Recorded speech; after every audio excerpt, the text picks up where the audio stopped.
नमस्ते दोस्तों। GSAT PYQ series में आज हम यूनिट 4 कम्युनिकेशन के प्रीवियस ईयर क्वेश्चन सॉल्व करेंगे। ये क्वेश्चंस दिसंबर 2024 में पूछे गए थे। Let's begin. Semantic barrier in communication is. Effective communication में सिमेंटिक बैरियर का मतलब क्या होता है? यूज ऑफ टेक्निकल और difficult language, use of technology, lack of attention, lack of coordination. So the correct answer is option A, use of technical or difficult language। जब हम communication में बहुत ज़्यादा हार्ड वर्ड्स यूज़ करते हैं या technical terms use करते हैं तो ऑडियंस के लिए हमारे कम्युनिकेशन का मीनिंग समझना बहुत ही मुश्किल हो जाता है। तो वो इफ़ेक्टिव कम्युनिकेशन के लिए एक बैरियर है। एग्जाम्पल के थ्रू समझें तो अगर कोई डॉक्टर ये कहे कि your child has acute pharyngitis, patient तो ये सुनकर ही डर जाएंगे कि ये कौन सी बड़ी बीमारी हो गई, तो मिसकम्युनिकेशन हो गया, right. Acute pharyngitis simply means throat infection.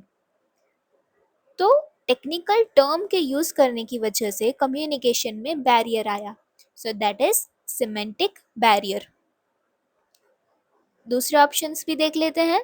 Use of technology, अगर टेक्नोलॉजी यूज करने की वजह से बैरियर आता है that is technological barrier. For example microphone बंद हो गया या प्रेजेंटेशन नहीं दिख रहा स्क्रीन पर, ये सब टेक्नोलॉजिकल बैरियर्स हैं।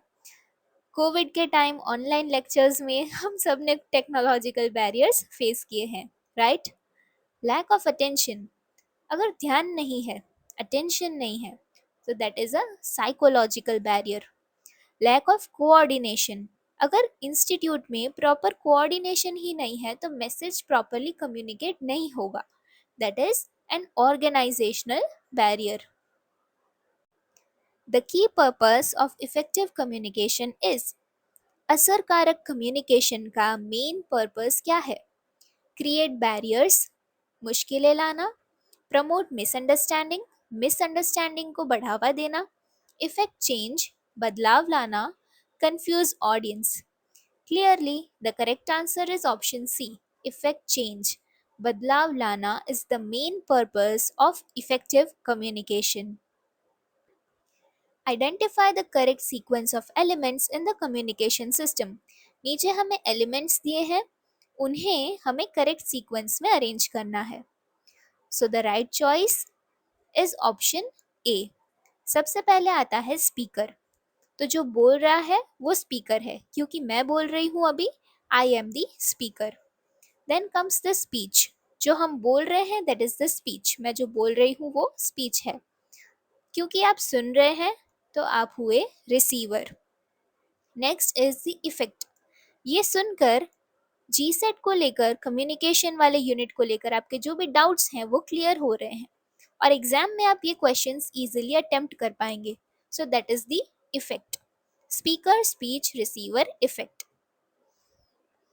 Which of the following is an example of non-verbal communication? Non-verbal communication का example कौन सा है? Non-verbal means communication without words, जहाँ पर हम शब्दों का यूज नहीं करेंगे। देखते हैं options. Writing on black board, black board पे हम लिखेंगे तो we will definitely use words. Speaking on microphone, हम कुछ बोलेंगे तो वर्ड्स यूज करेंगे। Sending a voice message, voice message में भी वर्ड्स यूज होंगे। Nodding head to indicate disagreement, ना बोलने के लिए कई बार हम सिर हिलाते हैं, we nod our head, so we communicate without using words. So the correct answer of non-verbal communication is option D, nodding head to indicate disagreement. Encoding in the communication system means, communication system में encoding का मतलब क्या होता है? So the correct answer here is option A, converting thoughts और ideas into a message, जो हमारे thoughts हैं, जो हमारे आइडियाज हैं, उसे एक मैसेज में कन्वर्ट करना, that is encoding. So these were the 5 questions from the communication unit from GSAT 2024। अगर आपको वीडियो यूजफुल लगा हो तो please like, share and subscribe. ऐसे और वीडियोस के लिए हमारे चैनल को सब्सक्राइब करना ना भूलें। This is Kashish Thadani signing off. मिलते हैं अगले वीडियो में।